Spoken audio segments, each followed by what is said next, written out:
Hey everyone, and welcome to another TW12 video on War Thunder. It's been a while since I've been able to do this game, as I've been holiday skiing. But as you can see, they recently released the post-war tanks such as the Challenger, Abrams, Leopard 2K. And honestly, they actually seem pretty well. They seem pretty well made, except for the issue with the Challenger's armor that everyone's been complaining about. The fact that don't seem to be able to, haven't got it working correctly, as the Challenger was meant to be one of the most protected tanks in the world at the time when it was constructed. Now, yes, every tank has to have a weakness where it can be easily penetrated, and it's the same as all British tanks. The lower glacis is the weakest point in the front of a British tank. Like if you look at the Chieftain, the turret is nearly impossible to penetrate accurately and easily. The British tank is in itself quite fast. It's got 56 km max speed. It's got the fastest turret traverse of any MBT at 26 degrees a second.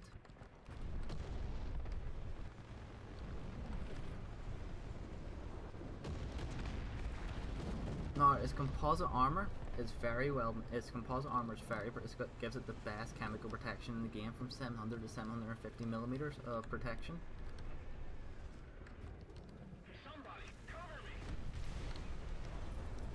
Well, that their T-64 just got fucked quite badly. Shit, I forgot about having space armor.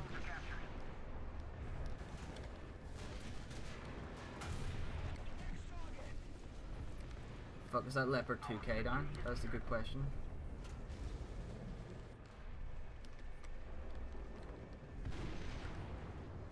I believe so.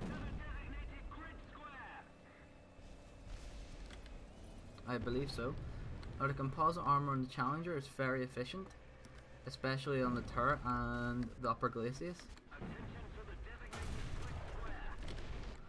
There's pretty much no protection on the lower glacis, so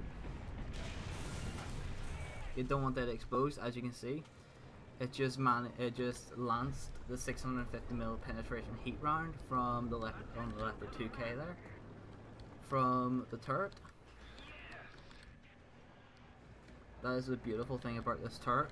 It's got the strongest heat and chemical protection, so ATGMs even have trouble penning it. Even on the sides, it's got the 300mm protection on.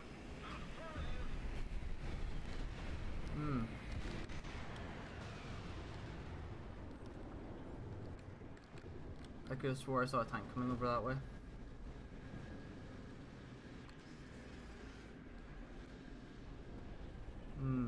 I'm like camping this spot because I know for a fact it'll let me play to my strengths. Hold down, keep an area locked down and secure. And I've got the turret traverse to be able to quickly snap around my gun. The key to this area here to cover my sides.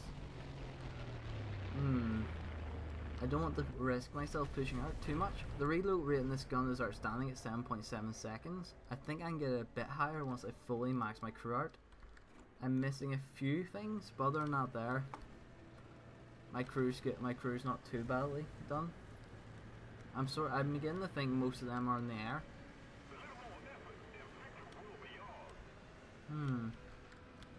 Sort of curious. I want to try and push myself around anywhere, pop out, have a look. But I'm slightly worried. Oh, they're taking B by the looks of it.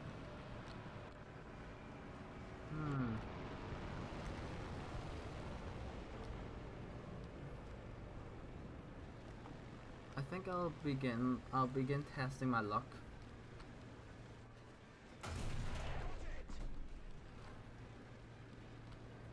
I had a funny feeling someone would be coming out from around there.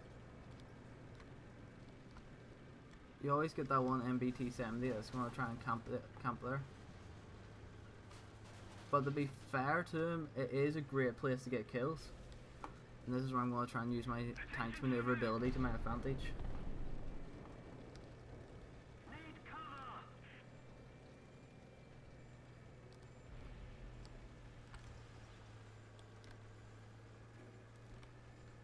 Let's see, swing her around here.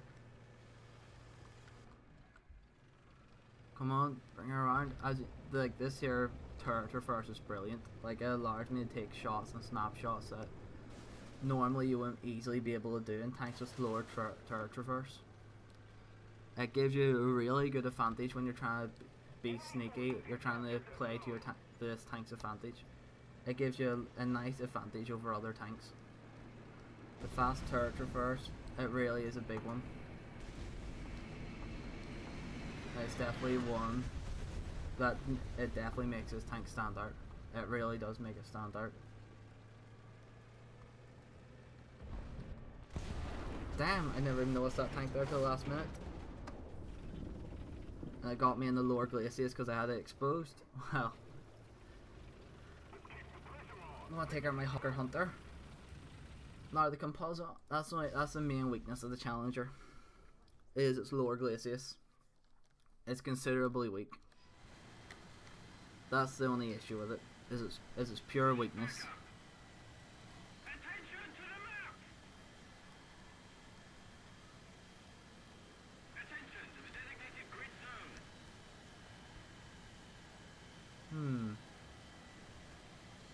There's one there.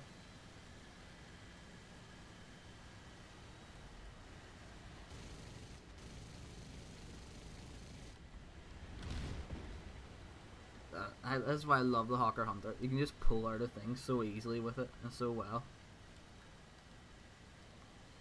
But I've got to keep an eye on my fuel. I've only got 5 minutes of fuel left, so I've got to keep my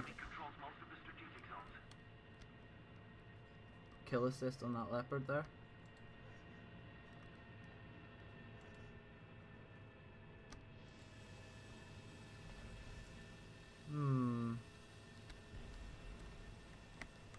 Well, this has gone from us winning to us losing quite quickly.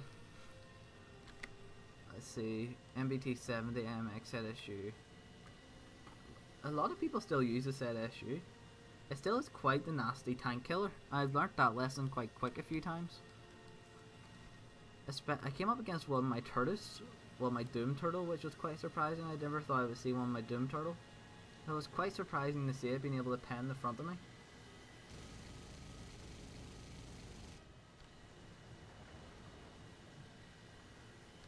Though I was expecting ground target rounds to be a bit more efficient in penetrating targets.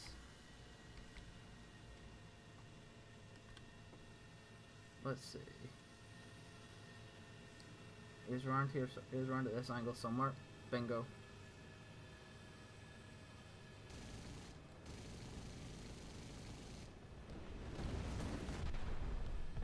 Oh, that was a close one. We seem to be taking the points back, which is good. But at the same time, we're losing. We've lost a couple of major players. Like Type 74 just took out the MBT 70. The enemy has most of the strategic zones. Come on, take back A. Come on.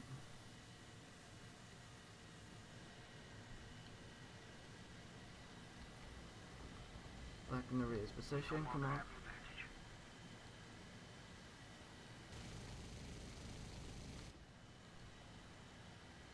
Got a funny feeling I'll be running out of ammo very soon. My 30 mils. Yeah, I've got enough for one more run. 44 rounds, and I'll need to swing her around to take her back in for refit.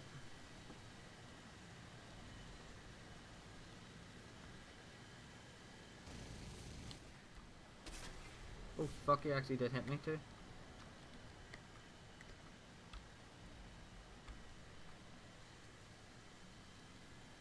That's my issue with the 30mm guns. There isn't that much ammunition in them.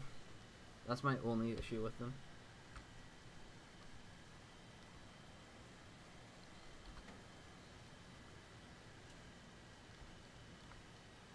I'll extend my air brake.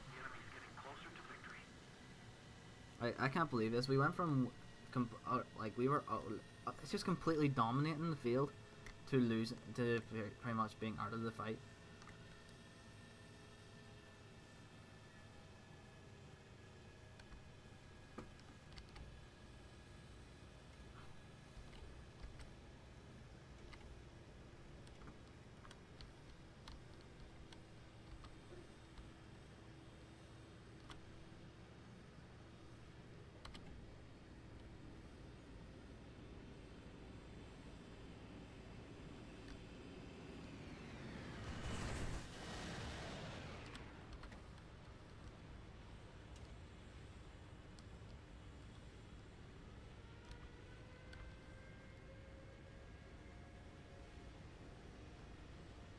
on, break in, come on, break as hard as you can, come on.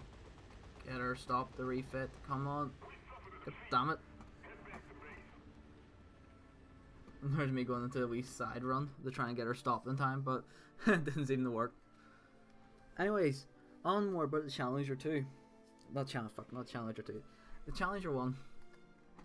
It's definitely a tank that's worth getting. It's definitely one I enjoy playing. Like, the amount of damage you can survive is ludicrous in that there. Your only issue with it is the lower Glacius in that tank. It's the weakest point in it. It's what makes that tank useless. Now, it's probably the best tank for hulling down and just dominating an area, as you've seen there.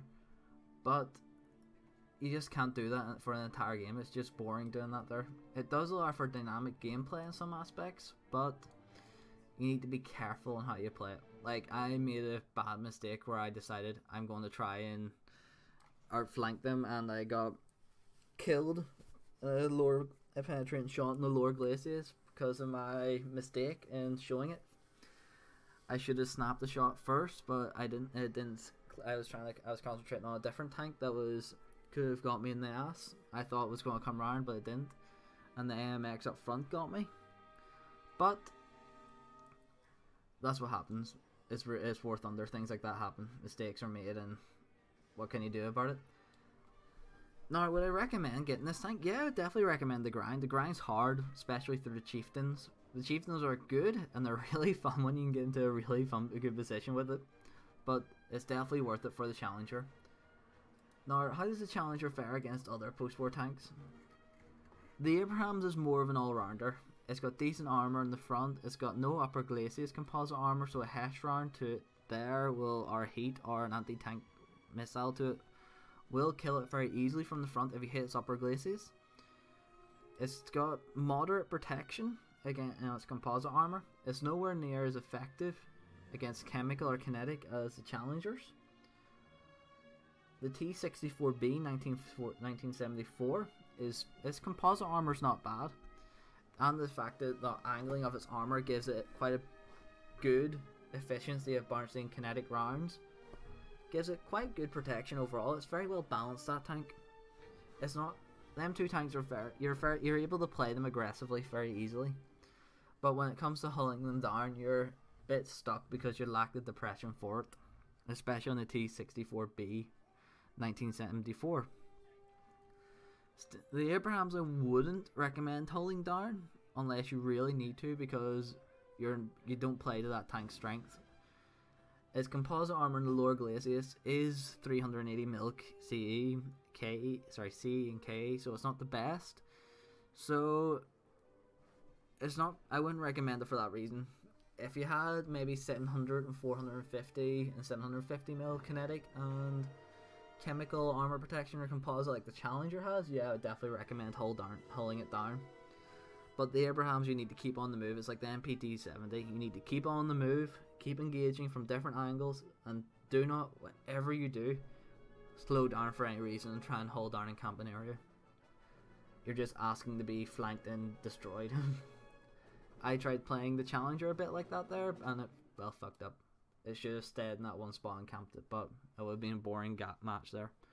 Anyways, thanks for watching, and actually no, I'll do a quick I'll quickly show you the composite before I do end this here. Now, this is where he pinned me there in the front on the lower Glacius. He hit my ammo there. On the composite armor, as you can see, 400 and 600 on the upper Glacius, and on the actual turret it's 470 kinetic and 750. Now, at 30 degree and minus 30 degrees, I'll give only 430 and 700. So there isn't much difference, but the difference is there. It is insanely effective against chemical energy munitions like ATGMs, heat fin stabilizers. No point to firing a heat round at this tank, especially at the turret or the front upper Glacius. You'll pen it from the lower, but definitely not from the front. There's no point in the front, really. Side on, you've got 300 millimeter chemical, so heat will still have some tough times. 130 mil kinetic. So your best way to kill this tank is a kinetic round. It does offer very good crew protection against fires, as you can see, with internal armor plating with rolled homunculus of 25mm around the tank, and then there are inner units protecting it. So it has its protective features are very, very good.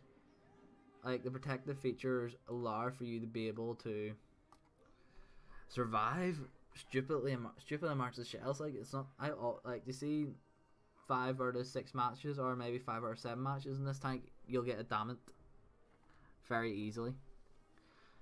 Hopefully when I max my crew out completely and get ace on this tank, it'll be even better again. But until then, there, as you can see with this armor, hold down, don't show this, and keep this exposed. It'll be your best friend and no one will be able to penetrate your tank.